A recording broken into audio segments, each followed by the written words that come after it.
Hello, everyone. Welcome to Nails and Beauty Talk. I am your host, Asia the Bird. So I have a very special guest with me today. She is the CEO and founder of Tube Beauty. Please welcome Sharareh Saidat. Hello, Sharareh. Welcome to the show. Hi, nice to meet you. I also wanted to tell you my birth name, which is Sharareh. It means a single spark of fire in Farsi, and I'm sharing that with you because part of my journey of reclaiming and rewilding and rewriting my beauty narrative as it relates to being Iranian American and my experience being Iranian in this country, the hardest thing for me to have reclaimed, and it's a work in progress for me, is my name. All right, yeah, that's really, really cool. How you pronounce it? Sharareh? Sharareh. Sharareh. Yeah, Sharareh. Sharareh. Okay, yeah, that's really, really cool. Well said. That's really, really cool. But I definitely want to get started by asking, where are you from, and tell us about your childhood. I was born and raised in America. I was actually born in Columbia, Maryland, not far from you, but was raised from basically 2 to 8th grade, around 13 and a half, in a very small town in Massachusetts called Boxborough. And that town is very homogeneous in terms of the population. And we were one of actually 2 Iranian families in the whole town. Quite rare that I even had another Iranian family who ended up being a very close family friend. But as a result, as a little Iranian girl who had a unibrow and kind of hairier, darker limbs than my classmates, a sense of otherness was really bestowed upon me, and a lot of shame around who I was. At the time, the 80s, there was a lot of anti-Iranian sentiment, and there was the Iran hostage crisis. So my entire existence in America, I've always been known as a terrorist in terms of kind of the historical and cultural sentiment. So I felt a lot of shame, and I always tried to do everything I could to be white. Fast forward to my family moving to Florida when I was in 8th grade. I looked at that as an opportunity to reinvent myself, because at this point I had 13 and a half years of experience to tell me that if it was unsafe for me to be who I was born. From my name being Sharareh Saidat to my ethnic features that were on my face, the foods that I ate and the language that I spoke and all these things, I always felt I needed to shapeshift and hide and erase any aspect of my cultural heritage. So I looked at this move as a reinvention, and like all the great pop stars do, I decided to reinvent my look, and I tweezed my unibrow. And for the next 24 years of my life, I did everything I could to conform to Eurocentric forms of beauty. And we moved a few years later up north, and I've kind of always lived in New York since I was 16. But one thing always kind of remained the same, is there was never a sense of home within myself. And it took a long time, and really the catalyst was becoming a mother and seeing my children really embody my ethnic features allowed me to go on another journey of where I'm from, which is actually to meet myself. And face to face, I hadn't seen at that point for 37 years, which was actually 24 years, which was my unibrow face again. And lo and behold, I grew my unibrow back, and my whole world changed. And my self and my journey to finding my home began. Wow. That's a very, interesting, very, very impactful story. But I definitely want to get into in regards to, college years, because you went to NYU, New York University, and, tell us about your college experience and what did you major in before you stepped into beauty? I went to Stern Business School. I love Stern. I will endorse that school 100%. It gave me the best education. I never needed to get my master's. I had a double major in info systems and marketing. It was called info systems at the time because when I started college in 1998, the internet was just starting to form, and I went to school with hopes and desires of owning my own .com. So my freshman year project, I created a website called celebritylooks.com. And don't you worry, those O's and looks had eyeballs. And my And my premise was, and my HTML page that I created, that when you watch television, you oftentimes want to purchase the clothes that the character is wearing. Right. So I had created this system where you could pick the network, you could pick the television show, then you would pick the character you wanted, and then you'd pick the episode date, and then within the episode date you would see all the clothes that they wore and you could purchase them. And I thought that this was such a like revolutionary idea. And think about this is in 1998, 99. Wow. That doesn't even exist today still. But you understand like where my mind was going. So I've always kind of been an inventor of wanting to use my creativity and my business acumen to make art. Wow. Wow. Okay. I want to move on and talk about you working in the pharmaceutical company. So what was the decision behind getting into the medicine industry? 9/11 and unemployment, straight up. I graduated in 2002. So 9/11 happened during my senior year, and I was actually 4 blocks away from the Twin Towers. My dorm at the time was on Water Street. And actually being Iranian really came up for me that year too, because the FBI was recruiting Farsi speaking individuals to join the FBI.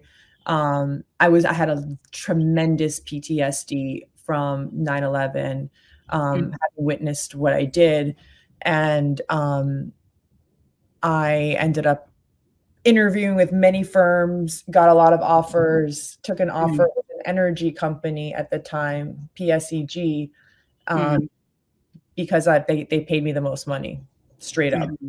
And I started in April before I graduated, and I went to Europe at the time with my boyfriend and spent all my whole signing bonus away on fashion in Milan.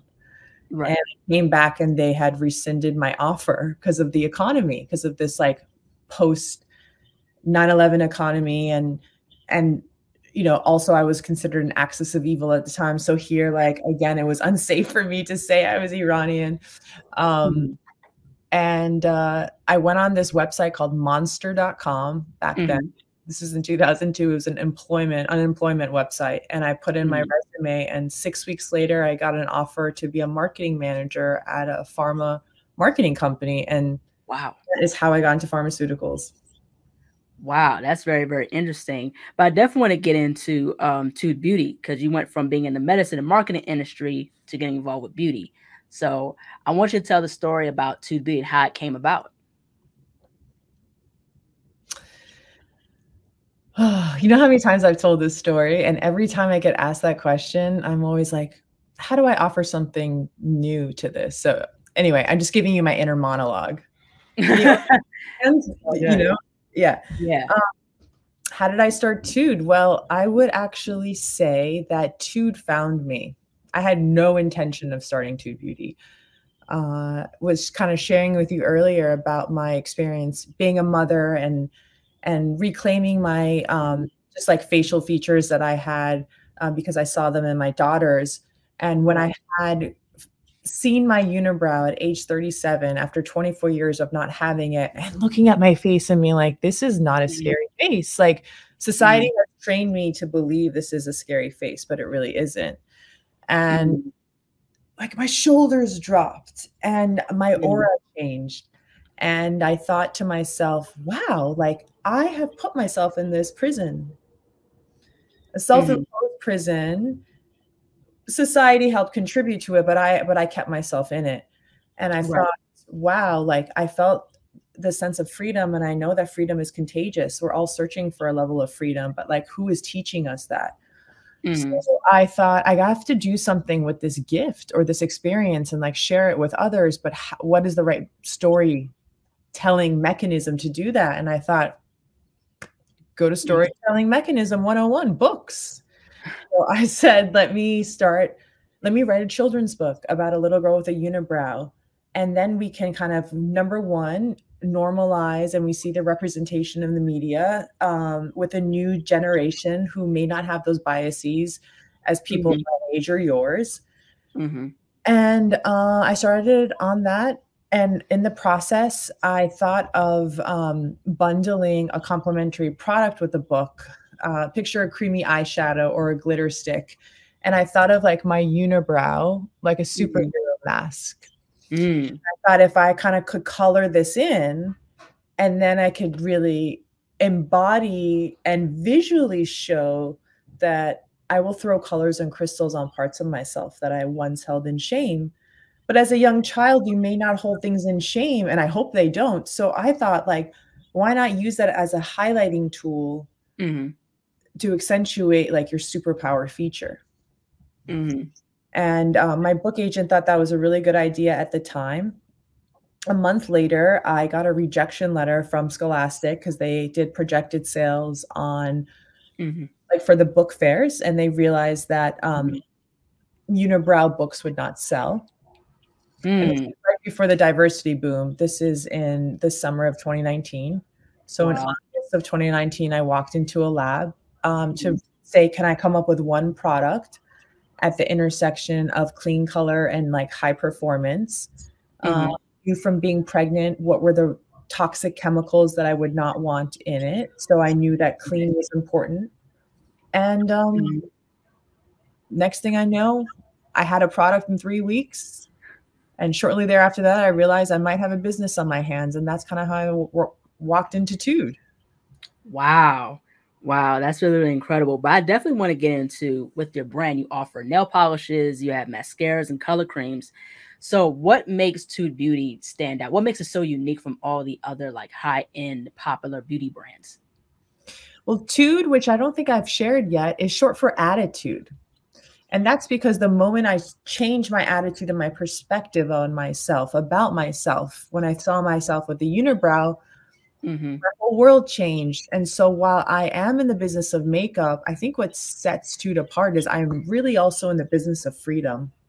And Tude is also the leader in clean and color and performance. So the clean industry historically and actually today really consists of more muted neutral tones like bronzes and pinks.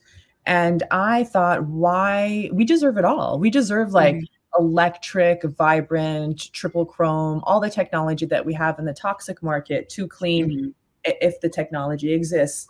And then I thought to myself, how many times have I bought a clean product and that stuff does not last? You may put it behind your eyes and then 30 minutes later, like, did I put makeup on or did I forget about that experience?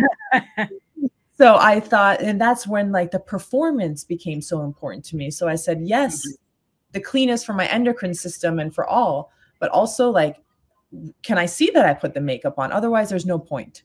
And then I thought about the packaging too, in terms of, as a mother, when I became a mother, my connection to Mother Earth completely changed. I'm also a surfer and an equestrian. And I do a lot of things tied to nature and just like animals and whatnot. And the beauty industry is the second highest pollutant industry in the world. And we think about every celebrity and influencer coming out with a new beauty brand every single day. We know that a lot of these, actually, I know for a fact, pretty much all of them are all from virgin plastic that is really harming the environment, and they may not have, and because of the components, may not have the ability to be recycled even afterwards. Really creating a wasteful situation, and it's with 8 billion, or I don't know how many now, maybe there's 9 billion people in the world. Like when you think about the consumption at the rate that we're going, like we're headed into trouble. So part of my mission with Tude as well was to really be the leader in packaging. We just launched a mascara called Tude Scara, the first in the world made with ocean waste plastic, as well as the wand. So it's like fully recyclable, and it works. It actually works amazingly. Really? And 2 colors, black and blue. So I just felt like, why enter the game unless I'm going to kill it in every single format? Otherwise, I will be adding more waste to the world. And then I just want to say one more thing. Lastly, not only do I believe in no harm to the body and no harm to like Mother Earth, but also to our mental health.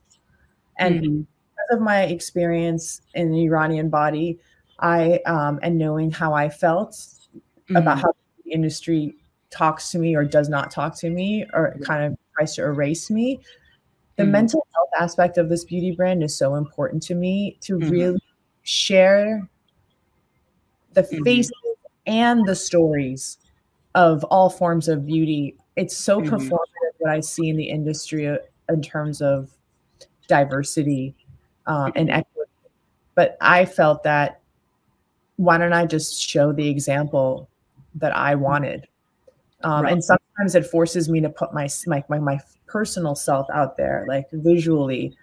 And I'm so uncomfortable and I don't want to do that. But I also know how important it is, because even today in 2023, you never see an Iranian model, let alone one with a unibrow and sometimes silver hair. Right. Yeah, right, exactly. And I love about how your brand is about the environment and considering the environment, because that reminds me of like fast fashion, where, you know, that's why there's so much pollution, because of, you know, fast fashion, and, you know, people are wasting a whole ton of clothes. So the thing is, you take into account in regards to the beauty industry, but also in the fashion industry, it's about greed and making money. You know, it's not about humanity or about the environment. That's all it's about. And I just felt that because I have a very rigorous testing process, and because of the retailers that I chose to partner with, like Credo and Detox Market, who have their own set of standards and a vetting process, like every single ingredient that I put in a mascara or a liner or like a color cream, not only do I have to send a certification, I also have to prove where I purchased it from. Right. So I don't think the consumers understand like the level of care that certain, you know, brands that are in these specific retailers go through to ensure that we are really clean. Right.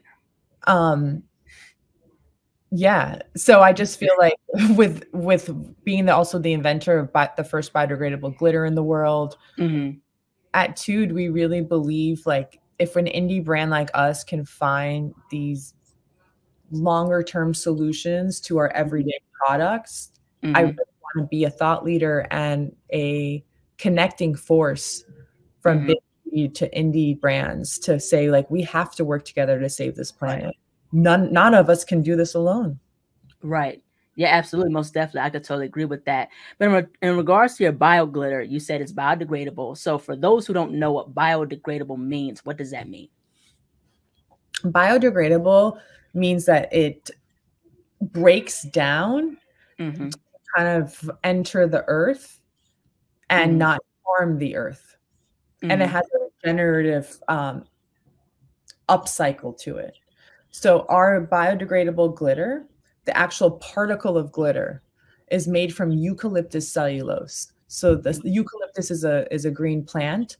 And so the cellulose of that plant was used like a film, like you cut it, and that could create a kind of a glitter particle, if you will. And then it was used with flowers, plants, things from nature to dye it. So our glitter is not like fluorescent pink, because that's not something in the earth that we found that we were able to dye it with. So they're more kind of these jewel tone, light colors. Like we have the amethyst color, like, you know, purples and browns and reds. So we have a certification that our one swipe glitter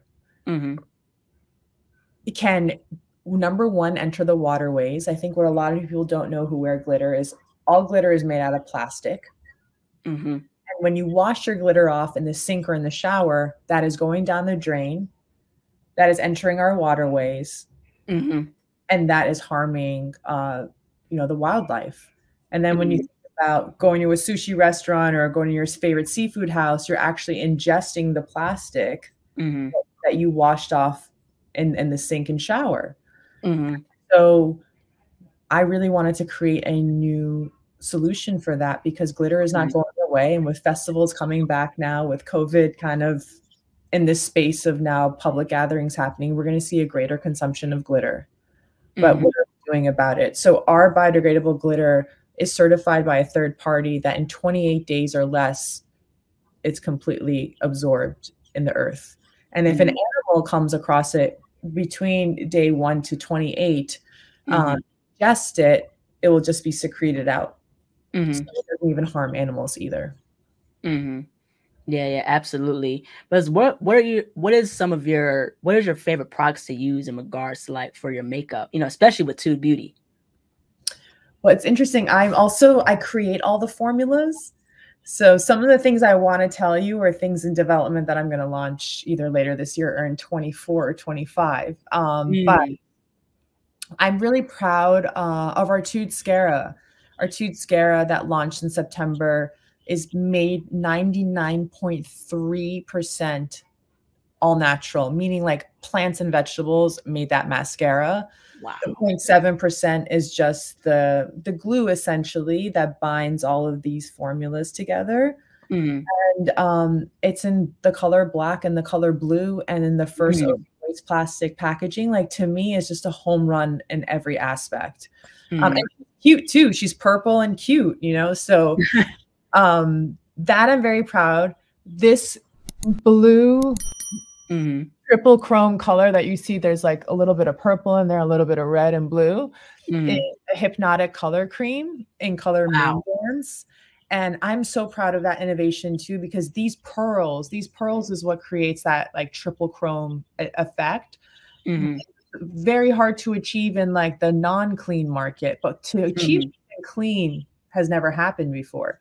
And I took a hit on my margin because I also believe that too, to democratize clean beauty, it shouldn't just be for the rich. It actually should be right. the standard.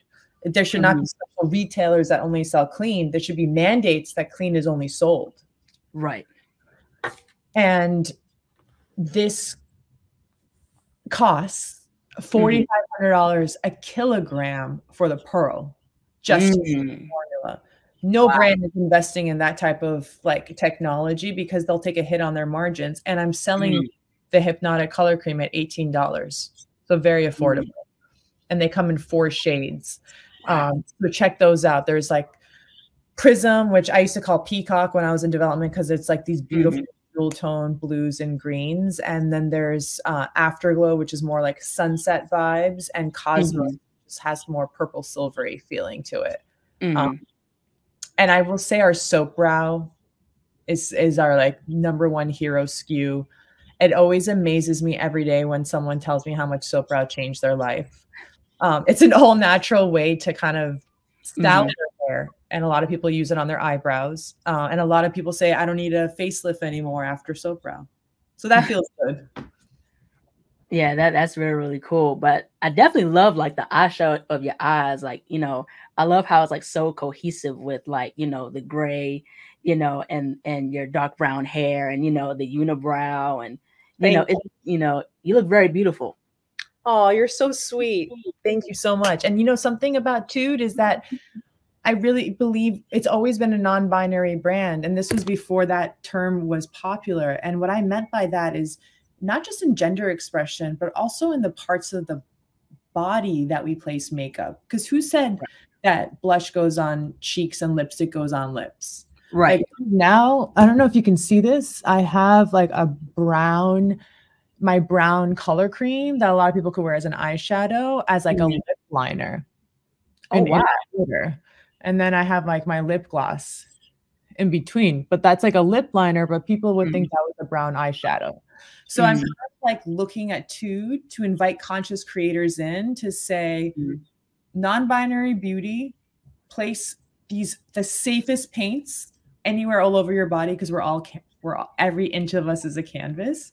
Right. And like, who would you be, or how would you create, or what would you manifest if you had no rules of someone telling you that you had to put lipstick on lips and blush on cheeks? Right. Yeah, right, exactly. But I definitely want to get into in regards to marketing, what would be some words of advice for someone who is starting their own brand, makeup brand? What would be some words of advice in terms of like how to market themselves, how to get themselves out there?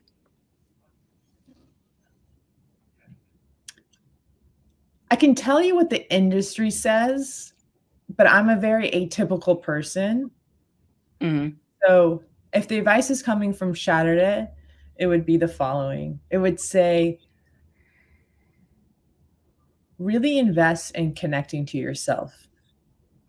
Hmm. Because when you want to start a brand, you have to you have to really have a deep desire to want to see this succeed, because it's more work, blood, sweat, and tears than you could imagine. I didn't know what I was getting into when I started Tude. And if you have a passion and a connection for yourself and you understand what, then you will always kind of honor yourself and honor the brand and do the right thing for the brand, like as the highest good. I think society and the marketplace tells me this message too, because this wasn't me. So I'll also share with the audience that basically get as famous as possible. And this makes me cringe when I say this out loud, because I refuse to subscribe to this. Have as many followers as you can, like have your own base or have access to like a customer base, whether that's starting a blog, whether that's being a social media star, whether that's having a YouTube channel, you name it. And then you can create a brand, and then you already have an existing customer base to sell into.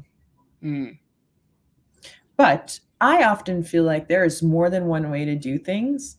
And I really want to be the example of saying, I didn't have a business, I didn't write a business plan before I launched Tude, because like I told you, I kind of fell into it.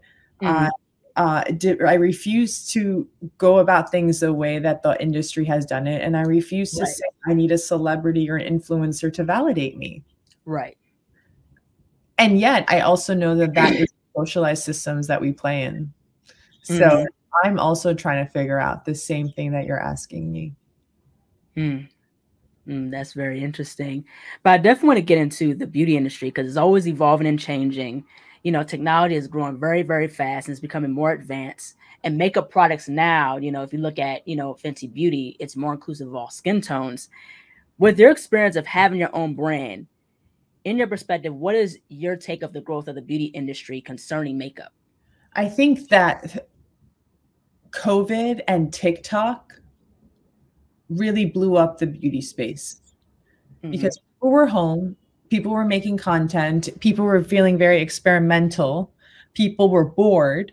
And so we saw a boom in content creation and innovation. And I really love that. And I think that's great for the industry, because I think it allows us, when we think of non-binary ways of creation, that also can accelerate non-binary ways of creating products. But what is concerning to me is that the massive boom of everyone wanting to have a beauty brand. And I can understand how that sounds like from someone that owns a beauty brand, but I'm really trying to do the work to move the industry forward. And I saw a great boom in beauty brands that are all going to the same lab, all using the same plastic Chinese packaging, and all trying to take a lick because they see this beauty industry booming, and they all are like, I'm going to get some. And I think knowing that no matter what country you're from, what religion you are, skin color, wherever you are, we're all going to have to face the same problem when it comes to the demise of Mother Earth. Right. And if I feel like it's getting already too late for not having at least a more concentrated effort in the beauty industry of what we're doing with all of the pollutants from the chemicals that they're putting in the formulas to get that $2 lipstick that you can buy, to the packaging that's required to house that $2 lipstick and how that's being made. And that is the part that I'm worried about as related to the growth. And I would love to have a call for action or create some sort of community of all different types of beauty owners, from the most experienced and wealthy to the smallest ones, and a consortium for us to learn from each other and help each other out. Right, absolutely. And it reminds us, it reminds me in regards to the discussion we had a little earlier in this interview about greed. And, you know, the thing is with, you know, a lot of people having their own beauty brands, it goes back to greed. Is not concerning, like how you talked about the environment, about, you know, sustainability. You know what I mean? I interviewed somebody who had who has a metaverse fashion brand named Crown Studio. Her name is Mina Minty. Hopefully I said her name right. Amina Minty. and she talked about the love for sustainability and, and having a line of hoodies where you can dress it any way you want to. And this is digital fashion. So, I'm glad like someone such as yourself that is more about sustainability within beauty and not harming the environment. Because if we, and that's why also the connection to self, because when we love ourselves, if we honor ourselves, and when I say connection to self, I should probably expand upon that. I mean, really being okay with what you define historically as good and bad parts. I don't really view those anymore. I think society has taught us there's good things and bad things, and they're categorized. And it's like, no, I accept myself for my wholeness. And when you accept yourself for your wholeness, you remove shame. Right. And when you remove shame, accept the wholeness, you have a little bit more grace and compassion and love for yourself. And then when you treat yourself that way, you'll treat others that way, including the earth. Right. And I think a lot of the self-hate that's perpetuated in the beauty industry by telling everyone you have to look one way, you have to look a Eurocentric way, hate yourself, buy this product, do this surgery, take that injection, dress like this fashion. And then maybe then you might be considered acceptable. That self-hate is then perpetuating a lot of other ugliness that also keeps us distracted and occupied from really trying to be focused on how are we changing all of these things we're now used to, because we know that there's little time left on this earth. Absolutely. And this moves on to this other question, because you did a virtual lecture on Slow Factory about unlearning Eurocentric beauty standards. So tell us, in your perspective about how society is breaking that barrier, in regards to Eurocentric beauty standards, and how important is diversity? If we don't have diversity, we have nothing. Biodiversity is actually what creates the world. If we are all trying to be the same thing, where's creation? Where's innovation? Where's that prana life force? Where is God that we're seeing through all the natural resources? And from a mental health perspective, telling someone that the way that they look, the way they were born, the way that they sound, the way that they dress is not valid, and there's only one way to be, well, then who is the ruling authority that has given all that power to dictate the way to be? And that's a whole nother conversation we can have. So there's so many errors I find with conformity. And what happened with Eurocentricity is that, whiteness has found its tentacles in every society in the world. And that desire to have whiteness reign and to eradicate indigenous cultures, ancient cultures, African cultures, it's taking away so many other mechanisms for connectivity, for sharing stories, for learning, for understanding. And I can't imagine, well, I can, because I'm seeing how much conformity is impacting the New World Order, but imagine if everything was a green M&M. Life would be pretty boring. Yeah, you're pretty boring if it was just one green M&M or even like a Skittle. You know what I mean? So, and that's the thing. And I'm glad, that there's more inclusivity in regards to makeup in the beauty industry, because I think that's very, very important. And the thing is, that's what I liked about Rihanna's Fenty Beauty, because like all the foundations were every skin tone, from the lightest to the darkest.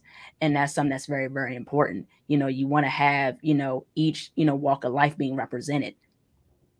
And I won't get into concealer or foundation for two reasons. Number one, I will not create a product that I believe makes you need to erase and not embrace who you are. So I Mm-hmm. won't really invest in things that want to kind of cover up things. And then Mm-hmm. number two, as an indie brand, the investment it takes to create that many shades of one thing when there's order minimums that are quite large, that's a lot of money. So I really Mm-hmm.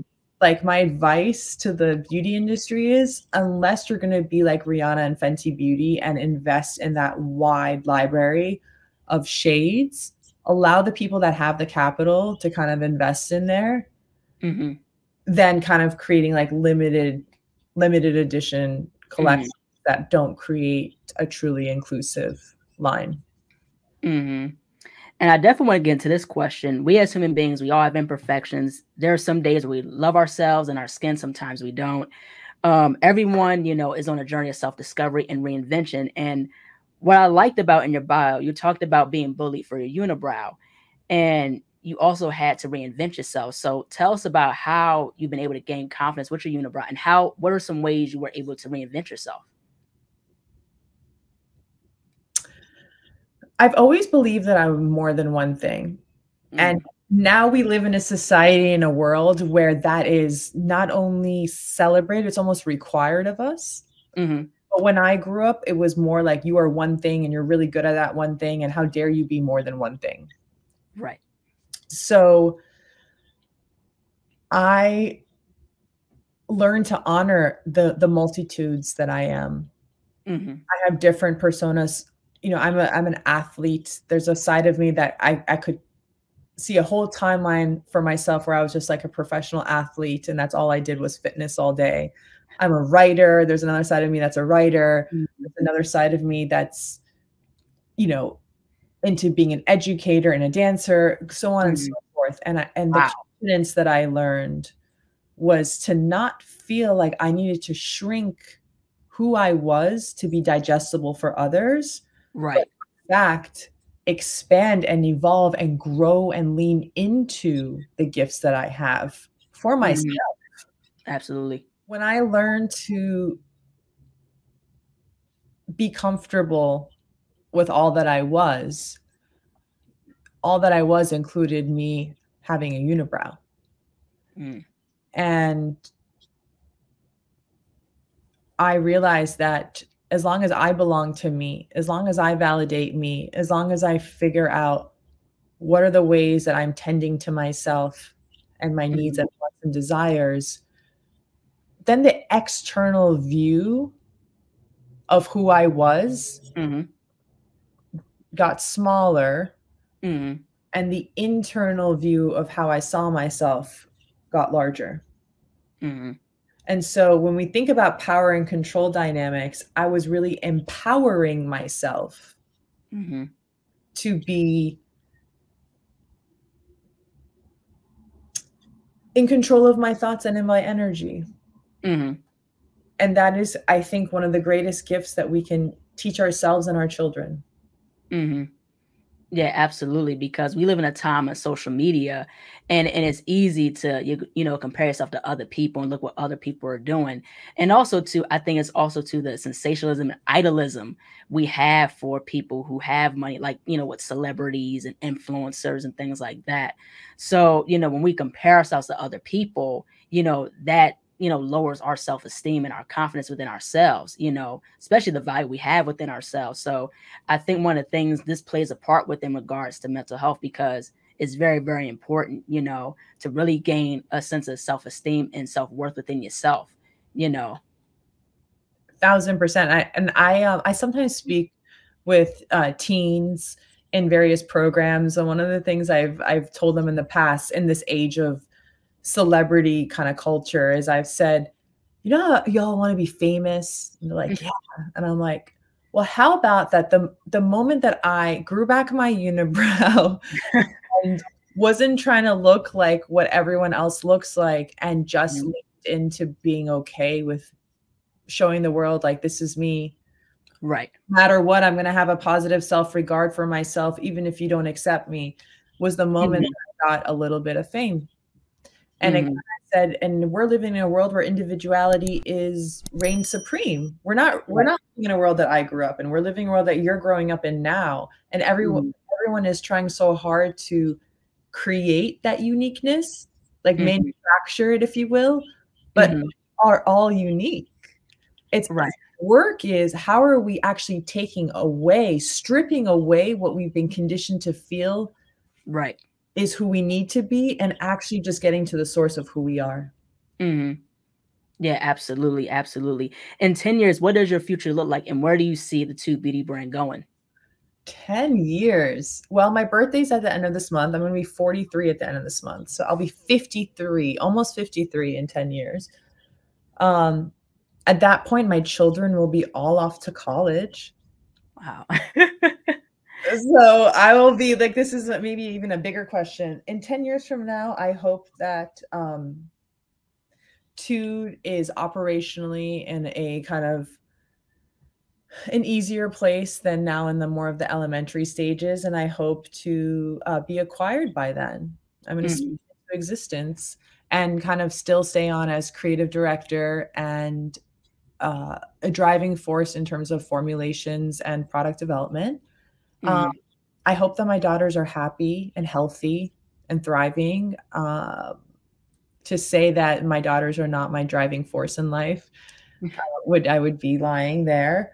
And I hope that my creativity continues to grow through various storytelling channels.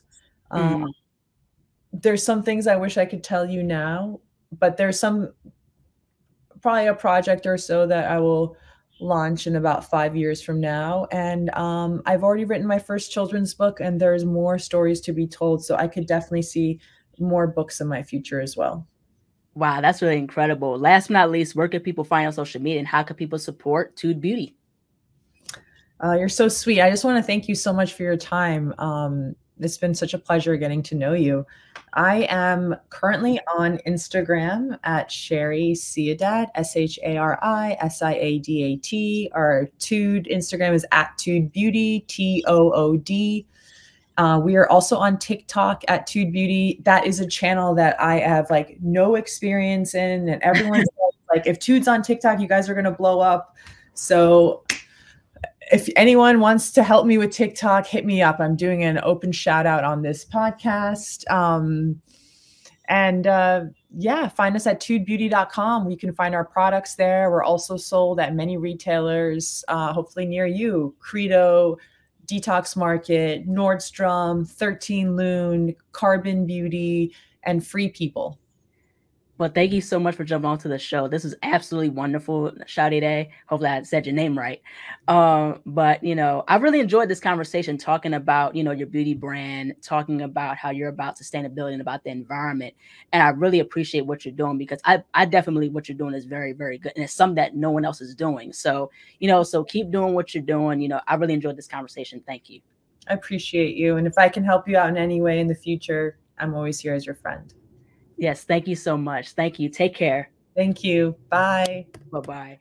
Hello, everyone. Thank you all so much for watching. Please like, comment, share, and subscribe to the channel. Be sure to click the bell for notifications. Also follow me on Instagram, TikTok, and Twitter. Be sure to check out my website, ASIATHABIRD.com, and be on the lookout for more interviews to come very soon.